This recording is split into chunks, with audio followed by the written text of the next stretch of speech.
Welcome, everyone. My name is Mari Giles with Heart+Mind Strategies. We appreciate everyone joining us here today. About 30 seconds, we're going to go ahead and get started. Appreciate everybody joining us for our update and roundtable session again here on this Thursday afternoon. Got a few more that are coming in, and we're going to go ahead and get started. So it's hard to imagine back February, March, when we started gathering. At that point, we were gathering every week, and then the last couple of months we've shifted to going every other week. It's hard to imagine everything that's transpired between now and then. But at this stage of the game, it's hard to imagine how much transpires just in a matter of a couple of days, let alone 24 hours, as it relates to now not just the pandemic, but the elections and everything associated with that in our country, and the impact on the economy and the reality of our businesses. At the center of that is obviously the elections. Also at the center of that is the way we do business, having relationships, meeting, connecting, getting to know each other, helping solve problems, reaching our markets, bringing partners in together. It requires interacting. So today we're going to talk about both of those. First, Erin Norman, as you've seen from before, and the work that she's doing in sharing our tracking data, she's going to walk through that, give some updates. I was giving Erin a little bit of a tease this morning that she has the very simple task of sharing data from tracking that was a week ago, when only maybe a couple of things happened in the last 6 to 7 days since the last time we got our data. So she'll take that task on in stride. After she's done with that, we're going to get into our topic in terms of our intent when we started these was taking a pause to help share ideas. And today we're really going to try to share ideas and work with each other around how do we handle the future of interacting with each other like this.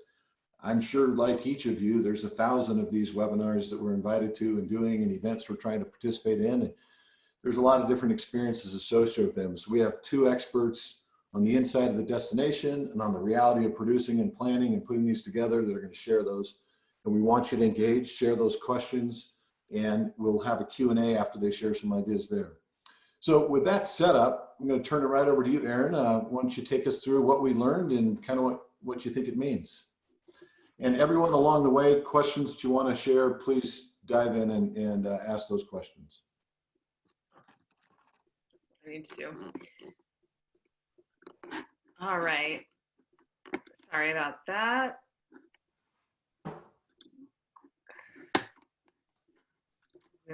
There we go. Can you guys see my screen? Yep. That was harder than it usually is. Okay, thanks. So I'm going to run through some of the highlights of this week's findings. These are just the highlights. We've got some great guests with us today. We want to make sure that we have enough time to get to them. But as always, we'll send out the findings from this week's study, and then all of the data from the 20 waves we've been doing this are available on our website. As Mari said, I want to start by giving some timing context of when this study was fielded, because there has been a lot going on. So this wave fielded on Wednesday, September 30th and Thursday, October 1st. This was after the announcement of Amy Coney Barrett being the nominee for the Supreme Court. We started fielding the morning after the presidential debate, but before the confirmed diagnosis of the president of COVID and last night's vice presidential debates and sort of everything that happened after that. So just keep that in mind, and I'll point that context out as we go where it's relevant. But things are moving very fast, and so we expect opinion on some of the things we've been tracking to have changed because of everything that's going on in the news cycle. So I just skipped past our usual dashboard, but that's there, and we'll cover some of that as we go. Interest in news media about the coronavirus is up slightly. We've got 60% of people following the news on that daily. But I think the more interesting point here is the comparison between that, the following of news on the coronavirus and the degree to which people are following the presidential election. So 55% of Americans are paying attention to election coverage daily. And if you think about that, that's kind of in the context of the sheer volume of news on that topic. And that's actually getting less interest than the 8-month-old pandemic outbreak. So that's just kind of a I found that an interesting comparison point about where the focus of the American public is right now. Republicans are actually following the presidential election daily in higher numbers than they are the pandemic. So 68% of Republicans are following the election. 65% are looking at daily updates on the outbreak. And interestingly, the third item on this chart, the news on protests for racial justice that we started tracking over the summer, there isn't really any partisan or racial difference on that. So it's just under half of Americans kind of across the board are following that news cycle on a daily basis. Getting into the emotions that we've been tracking. So hope and optimism are up significantly from mid-September, which was our last wave. But it's important to note that this increase is not balanced. So in our September 17th wave, hope between Republicans and Democrats, they were about even. Each group felt equally hopeful. This wave, there is a 13-point gap on hope among Republicans. And so again, this is where I want to point out that this study fielded immediately after the presidential debate. So there was something about what was going on in the news cycle, whether it be the debates or the coverage of the debates or some of the other things that came out of that, that gave right of center partisans this kind of boost in their hope and optimism. And that partisan gap of feeling good carries over into values. So we saw really sizable gains across all of the values that we've been tracking. And as a point of reference, the sense of social order, which is all the way at the bottom, these were, earlier, kind of back towards the summer, it was not, it wasn't uncommon for us to see negative scores in the high 30s and low 40s on values like social order, security, freedom. So these have really sort of trended up over time where people are generally feeling better. But again, back to that partisan difference, social order is at -20 overall, and there was a 9-point gain in that since 2 weeks ago. But when you look at the party split, it's currently -25 for Democrats, -24 for independents, and just -4 for Republicans. So where before we saw slight divergences on values between partisans, and maybe some, Republicans had been more hopeful overall through the crisis, but we're really starting to see those widen even more and draw apart. The state of the election, like Mari said, no shortage of things to talk about here. Our election tracking has Biden taking a significant lead. And here, Americans we gave people the option to say they had already voted since early and mail-in voting has started in a number of places. And those people are included in the definite bars on the wheel. So we've got Biden up by 6 points, 48 to 42. We had 4% of Americans who said they have already voted early, and among that 4%, those votes went 3-1 for Biden. That's not entirely surprising given other data we've seen that said Democrats are more likely to consider voting early or use mail-in ballots. There's kind of a natural split in how different partisans feel about voting day of election in person versus voting early, but it's still a sizable lead for Biden over the president. And then despite our data showing Biden pulling away and kind of widening his lead wave over wave, Americans are more likely to see the races close. So this wave, we actually had a dead tie between Biden and Trump in terms of who Americans think will win the race. Trump voters are slightly more likely to think that the president will win. So 88% of Trump supporters think he'll win compared to 83% of Biden supporters who think Biden will win. But the difference maker here that's narrowing the gap are the undecided voters, who are 5 times more likely to say that they think Trump will win.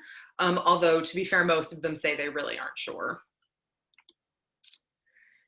When it comes to issues driving voters, the economy is still top, but it's followed closely behind by healthcare and the government response to coronavirus. This has been pretty consistent since we started tracking this question. And the partisan split is also consistent with Biden voters and Democrats being more concerned about COVID response and healthcare, while the economy is really the runaway top issue among Trump voters and Republicans. Finally, on the election, 2 weeks ago, we saw that Trump had a significant enthusiasm advantage, with far more of his supporters saying that they were voting for him rather than against Biden. But 2 weeks on, that gap, as you can see, has been completely eliminated. So now 40% of Trump voters saying they're voting for President Trump, and 41% of Biden voters are saying they're voting for Biden. So that's a 12-point difference, a loss of 12 points in that category for Trump, while Biden stayed roughly even. And then on the other end of the spectrum, the number of people, the number of Trump voters who say, what I'm really doing with this vote is voting against Biden, is up 8%, while the number of people saying that they're really voting against Trump with their Biden vote is relatively consistent. So Trump still has a slight edge among issue voters. He's still doing a little bit better in terms of not being, his numbers for a vote for him being a vote against Biden is a little bit lower, but that enthusiasm we saw for Trump as Trump is significantly lower, and the advantage that the president had there is completely gone. And now I'm going to do just a brief segue into some of the topics that our guests are going to talk about, where we've got some data to share. So in the last 2 weeks, we've seen a significant uptick in cases across the country and also elsewhere in the world, particularly in Europe. And that is having an impact on public opinion. Americans are more likely, compared to 2 weeks ago, to believe that the country should stay shut down until there's a vaccine or an effective treatment. And now we also have over 1/3 who believe a second stay-at-home order is likely. And you can see from the graph kind of the sharp uptick that is compared to where we were in the middle of September, and really just how it had been trending down until that point in the middle of September. However, despite this, despite people saying that we, that there's more reason to be concerned health-wise, we're also seeing more Americans say that the way to approach things is to balance our economic concerns with with the idea of putting all of our energy into public health. So we now have almost half of Americans say that we really have to balance any response to COVID with economic concerns. We also are seeing, again, kind of despite the idea that there are more cases and that we're kind of back on the upswing there, that we have more Americans say that the state of public health is good or excellent. And then we have more Americans say that the state of the US economy is good or excellent, even though we're seeing continued signs of a slowdown there. Like most things, there's a partisan difference here. Republicans are much, much more likely to think that things are fine or actually good compared to Democrats. So you can see that there's actually a 30-point gap between Republicans and Democrats on whether or not they think the state of public health is good or excellent versus poor or in crisis. And the same is true for the state of the US economy. And then just looking at kind of how businesses respond. We've been collecting this data the whole time, but we haven't shared it in a while. I think it's relevant to the conversation we're going to have in a little bit. The response of the business community to the pandemic has generally been seen as the American public feels consistently about the business response. So we've got about 2 out of 5 saying the business community's response has been excellent or good, about 1 in 5 saying it's been terrible. And just to continue on a pattern here, we do see ideological differences here, and that suggests sort of a pre-existing opinion of whether business is generally good or bad for society and some of the broader challenges society faces. In terms of kind of getting back to normal, we have been tracking a number of different day-to-day activities, and one of those is travel for both business and personal reasons. The number of Americans predicting a business trip in the next month continues to steadily rise. The number of people who would take a business trip by car is now at 36%, and that's up 8 points from about a month ago.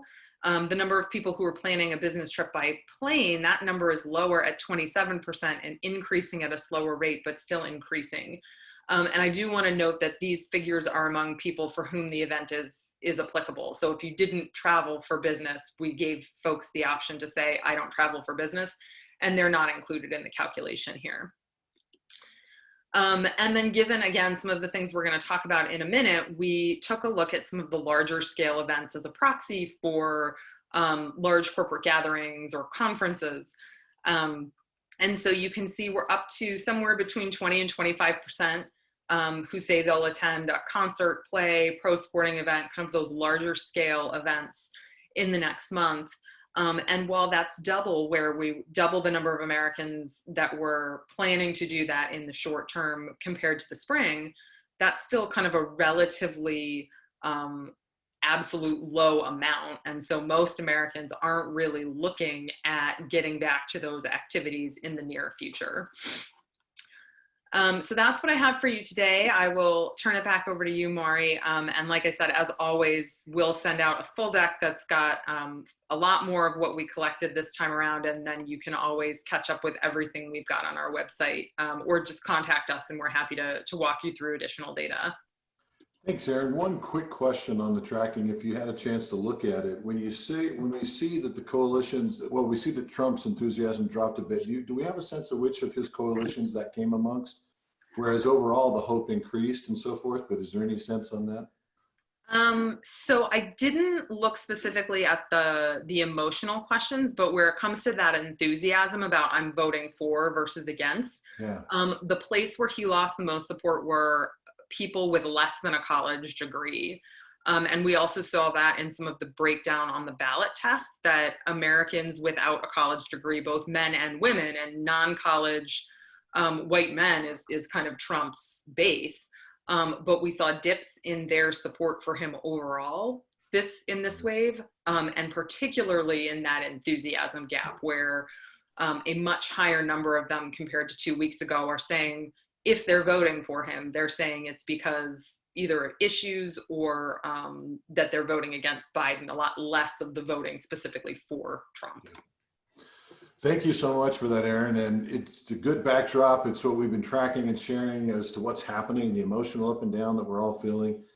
And we appreciate that. And it's operating in the background of all of our businesses. We all have people with whom we need to connect. And all of the people with whom we need to connect are passing through the same reality as ours in terms of the market, but they have their individual experiences. Now, as we transition here, I want to spend the rest of our time talking about something that Erin transitioned to the latter data that we just shared. And that is, in running our businesses, we have to connect with people. We've been doing since March these settings, we've tried multiple different things through these roundtable sessions where we've engaged you more. Sometimes we've brought other people in, we've talked. Each of us are being invited and participating in a lot of new ways. Now, all of a sudden, every call that we used to be able to do over the phone, we do it to where we can see each other. So there's a lot of interesting things that it's done where we're seeing, but connecting is a different thing. And so today we have Don Neal is the CEO of 360 Live Media.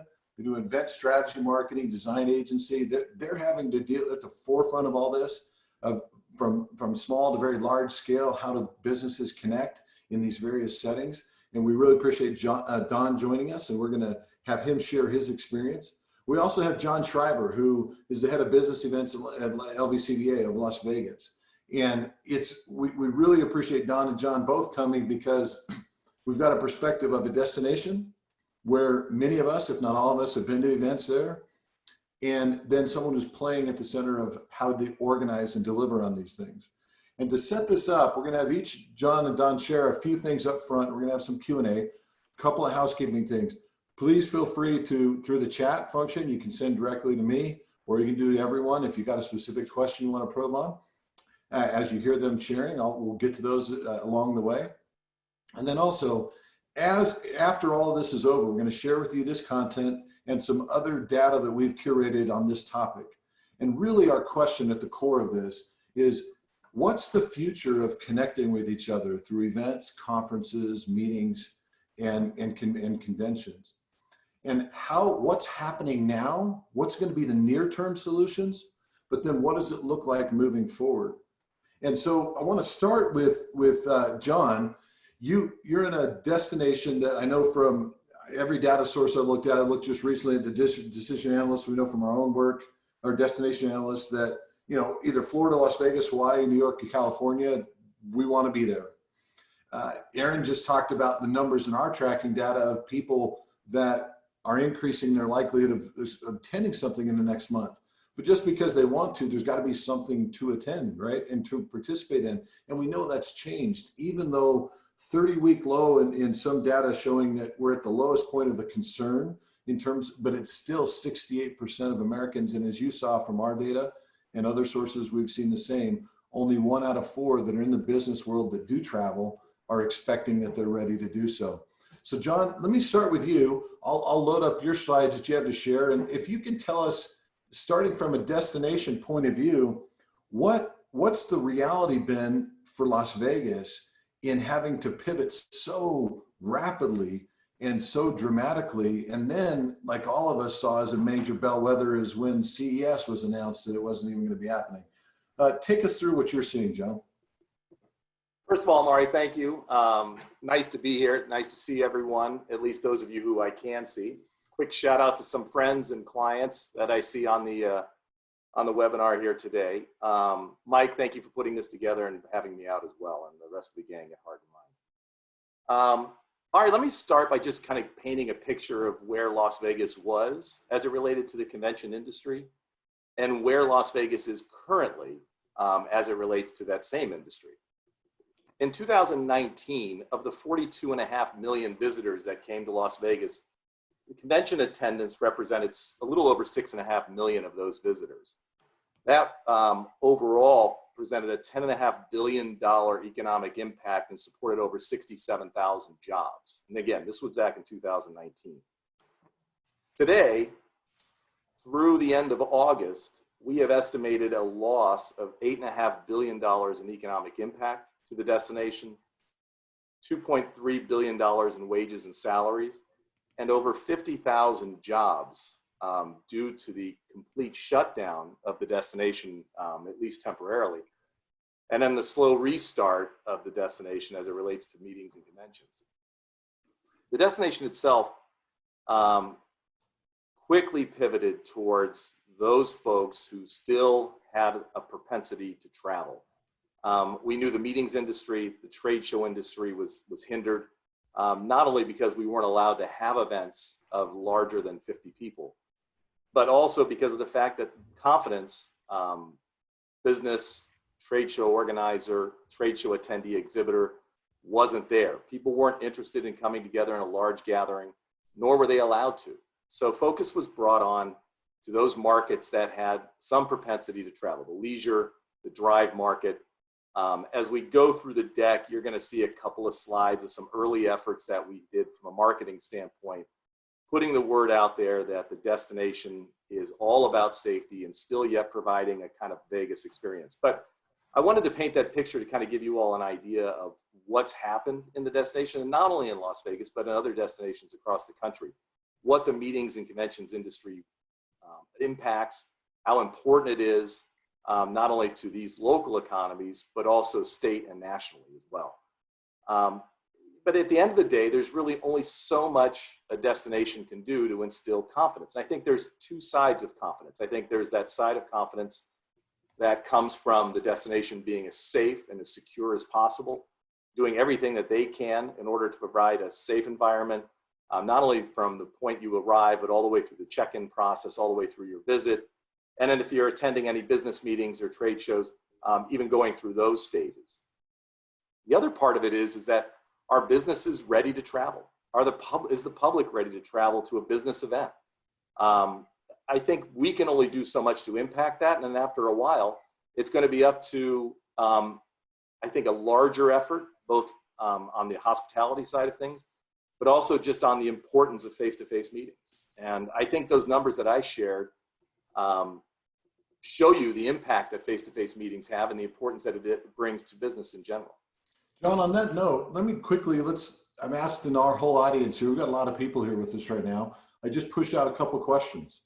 This group, we're all in the business world. We probably travel quite a bit in our jobs, some more than others. But I'm asking you, are you ready to travel, and do you have permission to travel? So I'm going to give about 15, 20 more seconds to quickly answer that. It'd be a good setup, John, as you're kind of going through and saying then how you're dealing with that reality. Because as John said, you can have a destination ready to roll, but if people aren't going to be there and aren't ready to go, then that's going to be obviously an issue. So about 10 seconds left. We've got about 80 people in so far. Just want to see our audience here, how close everyone is there in terms of their own readiness. About 5 seconds to answer those two questions, and I'm going to go ahead and close it out.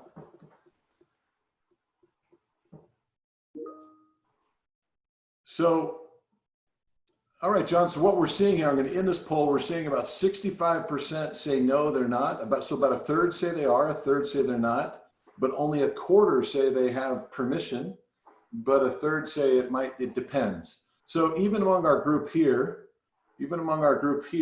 we're seeing that same reality play out, and it's pretty consistent with our national numbers that we saw at 27% about being ready to be able to do that. So back to you, John. Yeah, no, I think it's a real relevant topic, and it's one that we're constantly reviewing and looking at from a destination standpoint. Who is ready to travel? How do we talk to that audience? What's the message going to be? And we're pivoting constantly, trying to figure out who that audience looks like and what they are. What you see up on the slide or on the presentation right now is an earlier effort when we reopened the destination back in June. Vegas Smart was something we put together that we did from a destination standpoint. Our hotel stakeholders, the airport, everybody that's involved in the industry got behind this initiative, and basically this campaign brought to light all of what the destination is doing to make you feel safe, secure when you arrive, from an airport arrival standpoint, through the check-in process at the hotel, through your stay on the properties and experiencing the destination, yet still having kind of that whole Las Vegas experience that you come to expect. It's just a way to remind folks about social distancing, wearing your mask, and just paying attention, washing your hands, general hygiene, that type of thing. And if you're sick, stay home, stay indoors, stay away from people. And that was just, like I said, one of the earlier efforts. Some of the trends that we're seeing now as we reopen the destination to meetings and events are the combination of hybrid and live events. And I've especially been involved in it on the trade show side of things, as we at the Las Vegas Convention Center are looking at options for what a hybrid event may look like and what can the LVCC do. In addition to that, venue, health, hotel safety, accreditations, and protocols.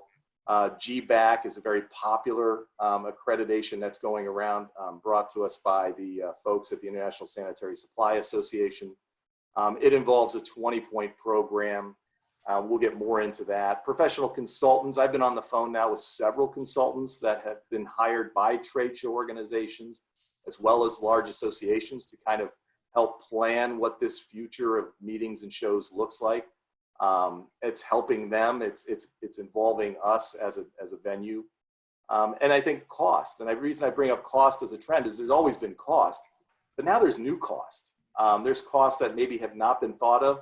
And then who's responsible for those costs? Those are questions that are constantly being asked now, because as we reopen the destination and other destinations around the country, there are going to be additional costs involved in producing an event or a trade show. And then finally, meeting and trade show square footage, social distancing. How does that impact the trade show floor? How does that impact your meeting space? Do you need more meeting space, or is your attendance lower and maybe you don't need more meeting space in order to accommodate an occupancy percentage maximum that destination may have or that building may have? So these are some of the higher level trends that we're starting to see that will probably continue at least through the foreseeable future. Getting into hybrid and live events. The LVCC is currently involved in an RFP process right now to create virtual studio production centers within the building itself. We've identified 3 locations. We either are going to put in one central location. We may put in 3 individual locations throughout the campus. We're even considering a set or a bank of meeting rooms that are going to be converted into more like studio production areas, so that you can have your conference, your educational sessions live streaming with better lighting, better sound, remote cameras, that type of thing. There are other buildings across the country that either already have it or have gone through the process and are using them now. Javits, George R. Brown in Houston is open. Javits isn't open, but they have the studio. It looks great. MGM Resorts is looking at it. Anaheim, San Diego, I'm sure there are others. But this is going to be something that is going to augment large shows and large meetings well into the future. And with all of that comes cost. And that's, again, one of those trends. But who's responsible for those costs? Who's going to run these studios? And what does all that look like as we move forward? So part of the live hybrid event model is going to be very, very interesting as it moves forward. So getting to safety accreditation, I mentioned GBAC. The LVCC, along with many other buildings around the country, have now been GBAC accredited. It's a 20-step program. It's a fairly extensive program. Again, going through that process to just kind of instill the confidence in the trade show organizer, the attendee, and the exhibitor, making sure that when they arrive, they're in one of the safest places they can possibly be. There are other accreditation bureaus that are out there. Bureau Veritas is a very famous one, international, very well known in Europe and around the world. And then there's proprietary ones. ASM has their own Venue Shield program in the buildings that they operate. So I think you're going to see safety accreditations become more and more popular and more common, and actually probably more of a requirement than it's ever been before. And I've just listed some of the buildings that have already been accredited with that GBAC star facility rating. I mentioned consultants early on. I've been on the phone with a couple of them already. Really interesting too, especially on the medical side of things. But I think you're going to see large associations who are putting on large events, large shows, especially use it as they move forward. They're going to need that consultant to come in and ask those type of questions about ventilation, temperature checks, on-site medical staff, venue safety protocols. Again, just instilling confidence within their base of attendees and exhibitors so that, again, they can get those face-to-face meetings back online and moving forward. But with all of that comes additional expense. Legal, changes to your leases and contracts, force majeure, attrition, all of those are under discussion again. They're being revised, they're being reviewed. And that's going to be something that's going to continue moving forward as well, given what we've already gone through over the last 6 months. Security, emergency preparedness, medical, again, all of that very important, part of the consultancy there, and all part of what I've been on the phone with lately. So here are the additional costs, and a great topic because so many conversations that I've had so far this year have been about who's responsible for what. As we reopen the destination, part of what reopening looks like is thermal scans in the meeting and convention space, creating kind of a sterilization bubble, if you will. And the word bubble just gets overused completely. But, creating that secure environment, EPA approved chemicals, high contact touch point cleaning, overnight sanitizations, staffing levels from a client standpoint, security contractor. What does that look like? Again, if you're monitoring an occupancy percentage in your hall or in your meeting space, you're going to need folks to monitor the number of people. You're going to need folks to break people up if they're starting to impede on that kind of social distancing bubble. Who's going to move those guys along, and who's going to keep count of what's going on in your hall or your meeting space? Technology. There's technology for all of it, but technology is expensive. Technology is not something that everyone's going to have access to or want to spend the money for, but these are additional costs that can help you. Even dealing with certain companies like Clear, who has a new program out to help you secure or create a secure environment. One of our large hotel partners has already partnered up with Clear to create that kind of secure, safe bubble. That technology is available. Who's going to pay for that expense of having that in place? Additional meeting and exhibit space we talked a little bit about earlier. Are you going to need more because the occupancy of the building is only allowing 50%? That's going to be something that's going to have to be talked about as well, and I think is going to be a continuing trend. However, it could be offset by the fact that your show or your event isn't as large as it once was. And then finally, square feet. Again, I feel like I've beaten that topic to death, but square feet is going to be critical, especially as it relates to a hotel property where you're trying to book a certain size program with a certain number of guest rooms, but you need a larger amount of square footage than you normally would ask for, it's going to impact your negotiation with that hotel property, because again, they're trying to sell hotel rooms and meeting spaces, that very sensitive area where they only have so much of it and they need to fully utilize as much as they can. But there may be state, local limitations on what that meeting space can hold. So these are all things that are going to impact what meetings look like in the future. And then our destination response. We talked a little bit about Vegas Smart. We talked about promoting safety, promoting the experience when you arrive within the destination. Confidence is going to be critical. Again, there's only so much a destination can do to instill that confidence. We're doing everything that we can.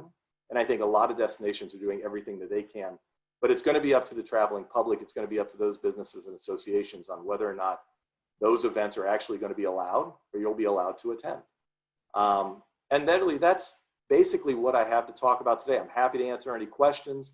If there's anything else you need, please let me know. Thank you so much, John. It's fascinating to see that reality of what's taking place, and the reality of being able to adjust, and then what each of us are experiencing. This has given us a lot of things to think about for ourselves, of the participation in these things, and also the costs and the management and the business model even that will shift. And we want to get to some questions. I want to shift to Don now, because Don, you're one of those consultants that John's talking about, and you're having to solve for, in your own world and for all your clients, what does this look like then, near term, midterm, and long term? So Don, I've got your slides up. Why don't we hear kind of what you're seeing and hearing? And I know you're going to be talking probably a lot about the way we use technology differently, and kind of the criteria for the decision-making of how you put on an event. So we'll turn it to you, Don. Thanks, Mario. Well, let me just first of all say I'm really excited to talk about this topic. John, I learned a lot. Thank you for sharing that. A couple contextual things before I jump in. There's about 13,000 trade shows in the US every year. That's 36 trade shows per day. It's essentially the retail industry of business. That's number one. Number two, there's about 200,000 businesses over 10 million in revenue. And if you just extrapolate out, that's tens of millions of meetings that are happening around the country every single year. And our business, 360 Live Media, was founded on the premise that business events are a leading indicator or sort of litmus test for the health and viability of a business. If you have a meeting, a conference, a trade show, a symposium, a medical event, whatever it might be, the viability and the vitality of that event really is a leading indicator of how strong and vital your organization is. So I think what we've seen in the last 7 or 8 months is a complete reconfiguring of the landscape, which is challenging the business models, not just the event business models, but the business models of organizations that use in-person events as their principal method for launching new products, doing focus groups, doing business, teaching, training, professional development, you name it. And I think, since I don't know most of you, I do know some of you, but those of you that don't know me, the business that I founded, because you have to follow the money and the motive, was built on the premise of live in-person meetings. And so I am motivated, just as John is, for live in-person meetings to come back. So I want everybody to know that. That's my hope. If you remember from Sociology 101, Maslow's hierarchy reminds us the third rung of that hierarchy is a human need for belonging. We have a human fundamental need to be in the company of other human beings. We are a social species. So I believe in the future of live in-person meetings, but let me throw a little dose of reality on where I think we are. Next slide, Murray. So if you look at this continuum, back in March, essentially every meeting was in person. And the reason that virtual events never took off is twofold. One, they're terrible and they don't make money. Let me repeat that. Virtual events generally are not very good, not very engaging, and they don't make money. So for 20 years, streaming companies and tech companies have been trying to monetize and launch virtual events and streaming events and on demand, but they never really got traction. If you look at where we are today, all events are virtual, all events, with a couple of exceptions. I've got 3 or 4 I could share with you, but by and large, everything's virtual. So where are you going to be? Where's the industry? Where is your sector going to be on that blue diagonal line? Are you going to move up to a 50-50 hybrid live, in-person, virtual? This is the big question. I spend all of my days talking to executives about where are you going to be next year when you have your event. And just to cut to the chase, we're projecting that there are going to be no material in-person events until at least July of next year. Okay, and I want you to know that that's not good for my business. It's not good for John's business. It's not good for the travel or hospitality industry. And I just think the reality, though, is we're 7 to 9 months away from getting back into what I would call a hybrid live virtual environment. Murray, do you want to do this polling question? You're on mute. Murray, you're on mute. Yeah, sorry about that. Technical user error on my part. Speaking of that, live virtual events not being as good as they need to be. So I just pushed out a question on that note, that how important are meetings on the audience that we've got here in terms of business meetings, events? And then what's your experience been? We're doing one right now, and there's good and bad. And Don, I've heard you speak about this a lot. There's some really good and there's some really not so good. And so about 10 more seconds here, I want to just see a read from the group overall in terms of where people are at on this poll. We'll go about 10 more seconds, and then I'll close this out and you can kind of get a read on this. And not surprisingly, okay, about 5 seconds, so we'll close it out. Okay, not surprisingly, as you look at this, you've got the audience here, almost everybody is extremely or very in terms of these things matter a lot to this audience. So we got the right group of people here. But then the experience, Don, that people have, the most are falling in this place of, it's good, it met a need, it's interesting, but there's hardly anybody that's exactly what we need. So interesting feedback from this group. And I know as you're talking to how you've been navigating this decision criteria and so forth, how to get there and how to have these events that really are awesome, it's clear our audience feels the same way, that yeah, good, but not really where it needs to be. So thank you, and that's useful feedback mid-course here. One thing I will tell you, and again, back to money and motive, my company is now in the virtual event business. We've pivoted and we'll probably have one of the best years we've ever had this year, in spite of the fact that our principal delivery mechanism of live in-person events aren't happening.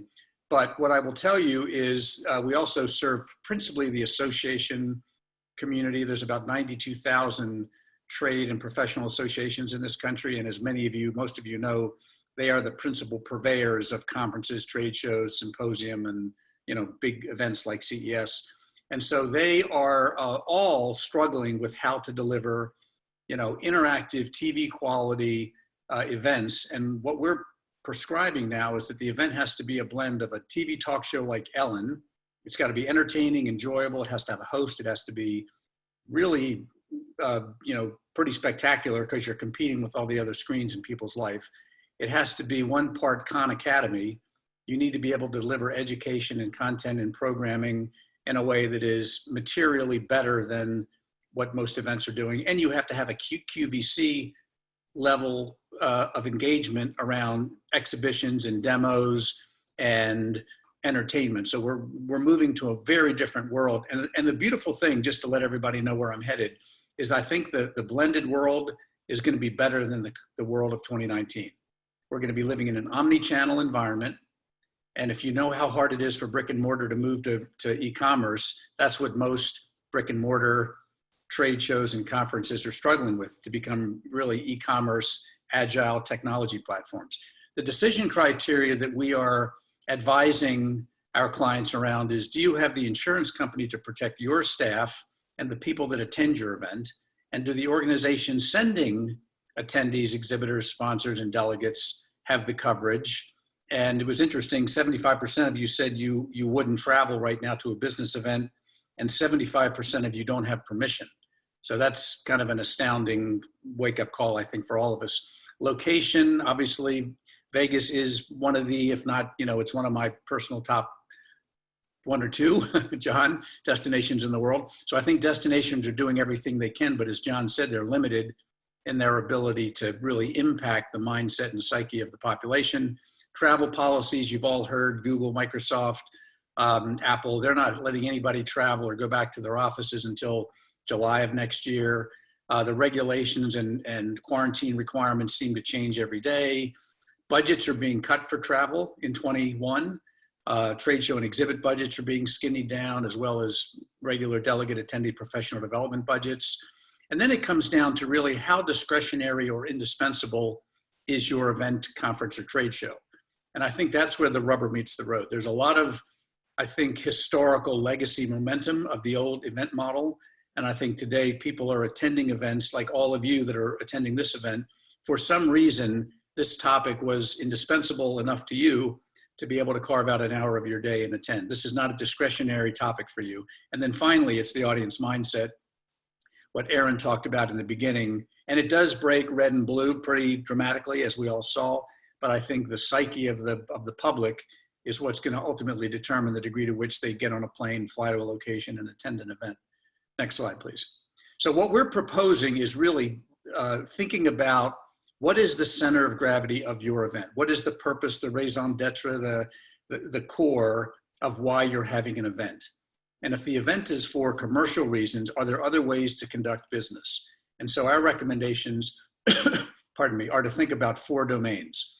And when the time is right, what % of your event will be live hub? That's what John talked about with these studios and using hotels and destinations for having really amazing large studio broadcast audiences. Remote hub, think of that as a foreign correspondent somewhere around the world where you've got 10 to 20 people in Berlin or Singapore or Miami or Vegas reporting live from a destination. Virtual, as I say, I think is going to be the principal delivery domain for the balance of this year. And then digital is, as you see, it's the social platforms that augment and supplement the virtual and live format. So we can talk about this during the Q&A, but this is the construct or architecture. But the most important thing is asking yourself the question, what job does your audience hire your event to do? What job do they hire it to do? So if you move from the old trade show vanity metrics, which really is how the trade show industry has been measured, to a much more measured media mindset, there's 4 principal ways that you could begin to put some economic scaffolding under your event.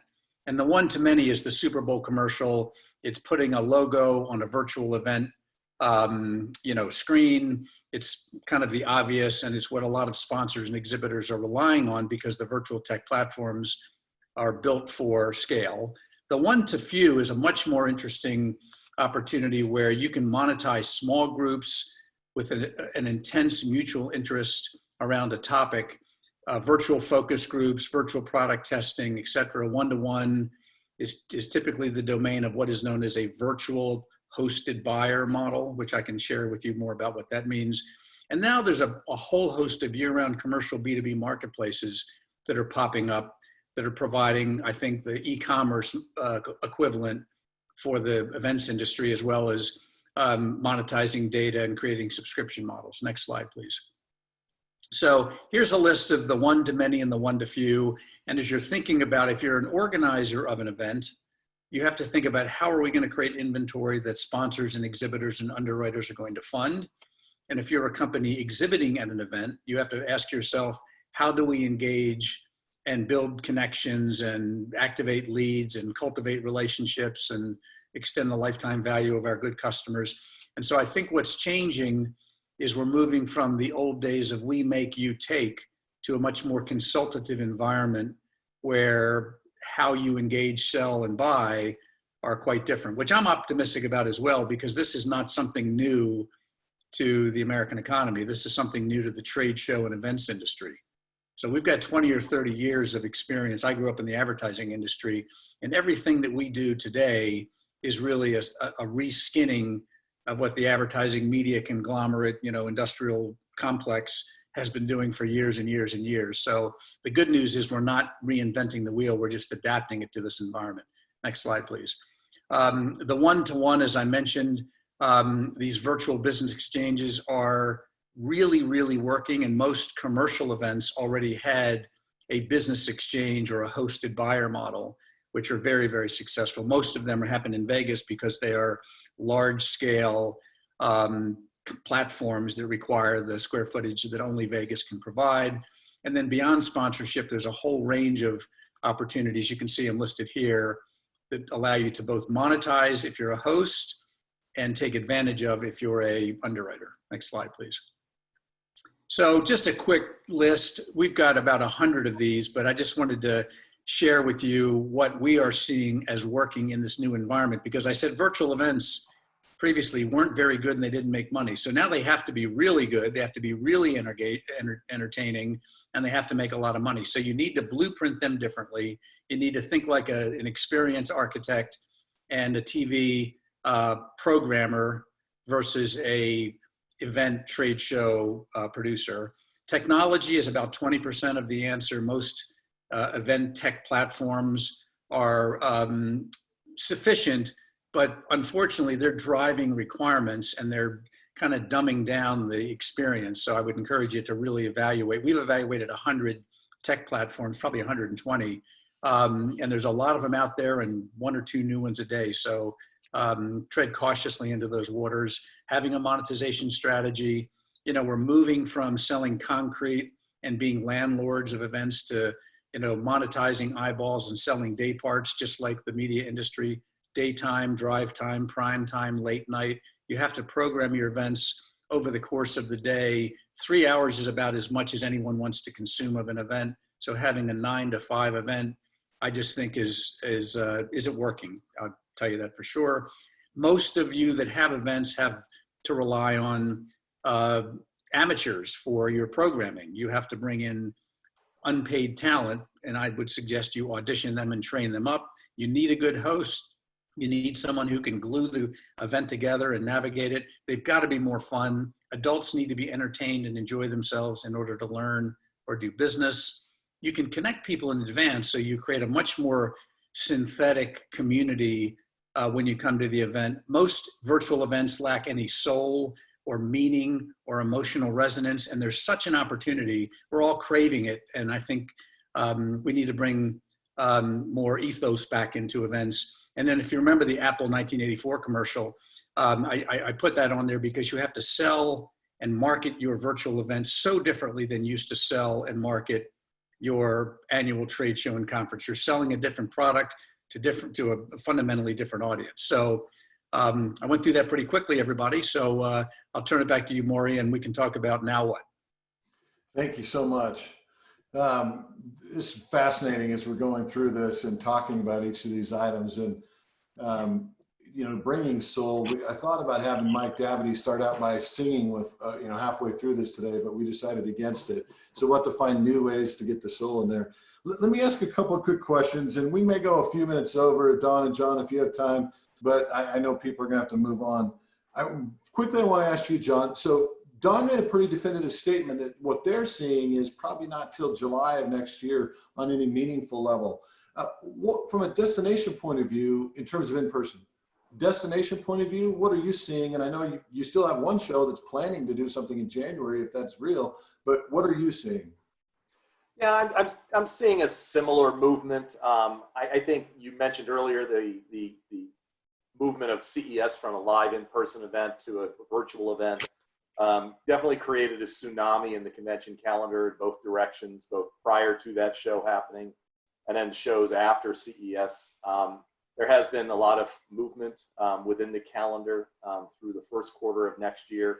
There are some shows that are holding firm that are going to try to produce the show if they are allowed to do so, if government regulations allow them to do it. So we're hopeful, we're keeping our fingers crossed, and we're remaining optimistic for those shows. But I think you'll see a bulk of the calendar start ramping up in June of next year, and then really hitting the ground in the fall. So pretty similar to what you're feeling, Don, on the in-person? Well, the one thing, and I agree with John, one thing I will tell everyone is, as most of you know, if you're involved in the events business, the insurance claims and the force majeure claims, et cetera, are forcing a lot of organizations to say they're having live in-person events next year for lots of legal reasons. And so I'm handicapping some of the events that are claiming to do, you know, these large 20, 40, 50,000 person events, trade shows, et cetera. in June, because you can have an event and you can invest the fixed cost, but if no one comes, particularly given some of the polling data we've seen, if that trend continues, there's going to be an enormous, organizations will be upside down. So again, nobody wants in-person events to come back more than John or I. What we're having to do is just grapple with the reality. So I would say that even though there's a lot of events saying they're going to happen, I'm skeptical if many of them are actually going to happen in the first 6 months of next year. Now, what's the role and the effect of the planners in this ecosystem that mediator in between working with the destination, working with their clients? What role and effect are the meeting planners having in this current reality where they've got a business to do, but you've talked about it, the changes need to be made. What's their reality and what impact are they having on this?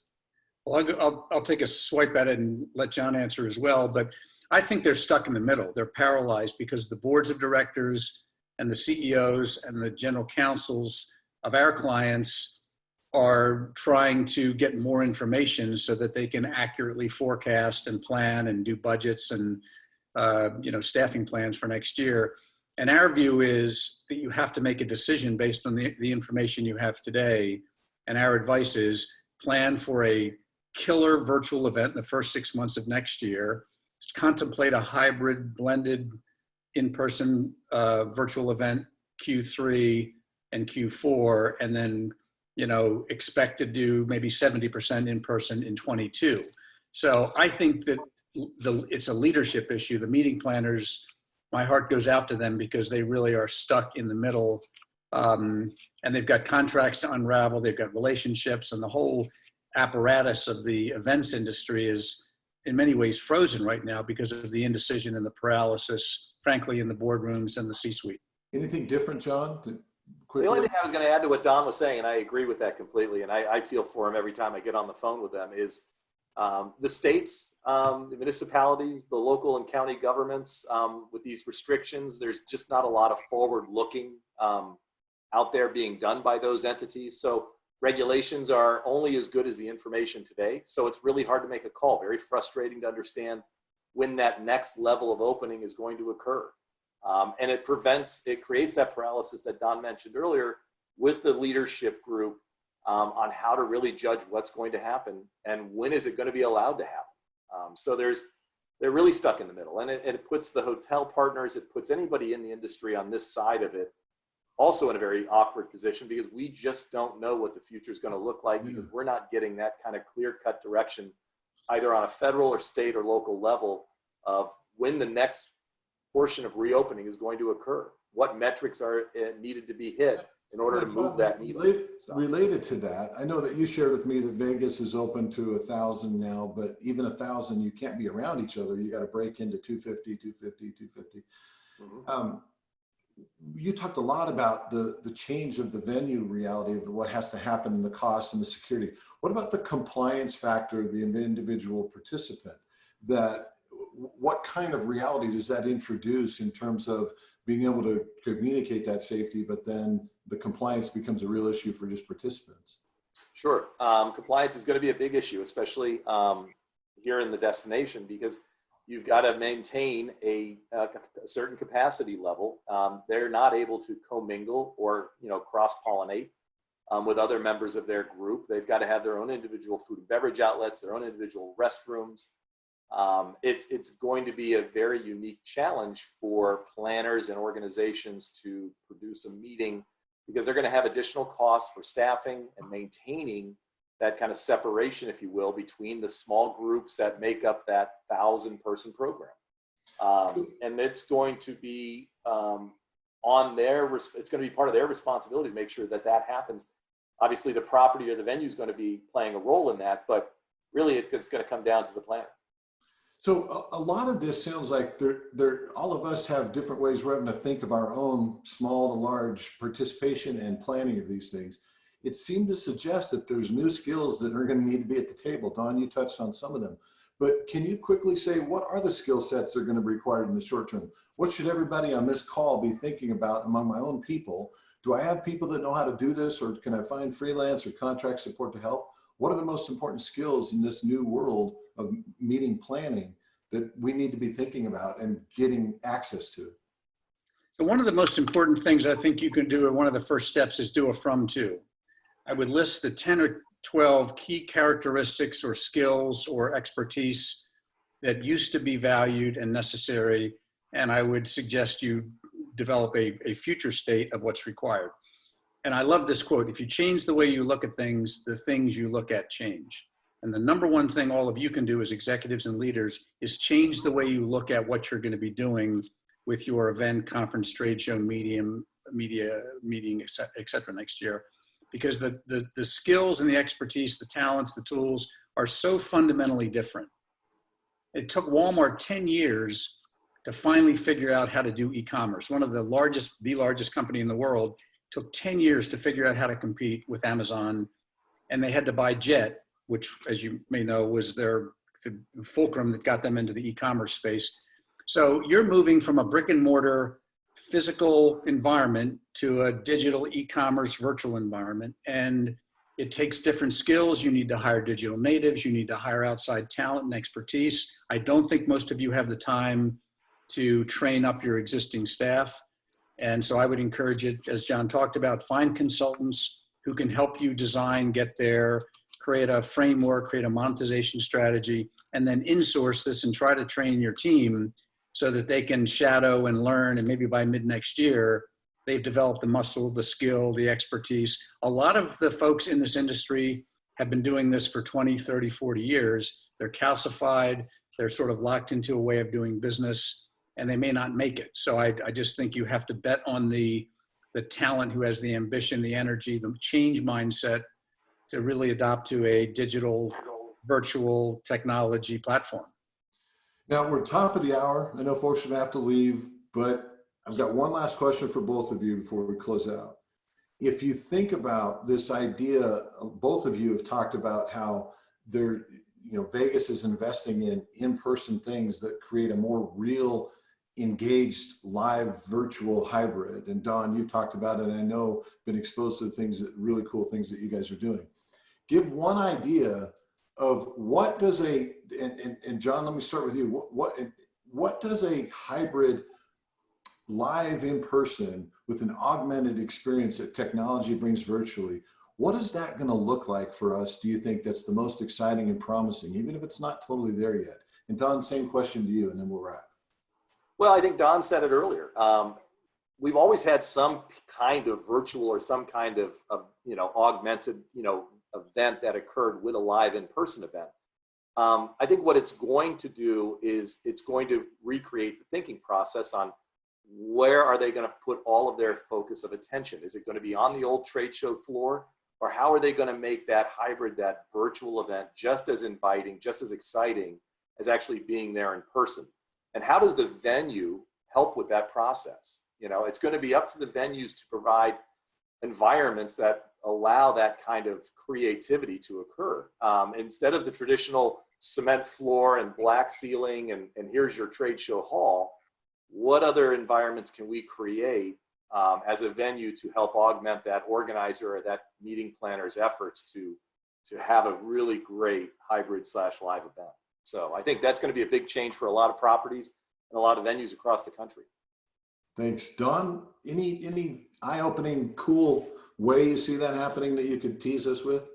Yeah, I'll give you two. We are working on an event for the video game industry. It's called E3. It's the largest video gaming industry event in the world. And I've been studying the video game industry and attending events and fan fests. And I've learned a lot about how that industry, if you watch Twitch or if you really are a gamer, you know what I'm talking about. Playing a lot of Call of Duty, Don? Playing a lot of Call of Duty?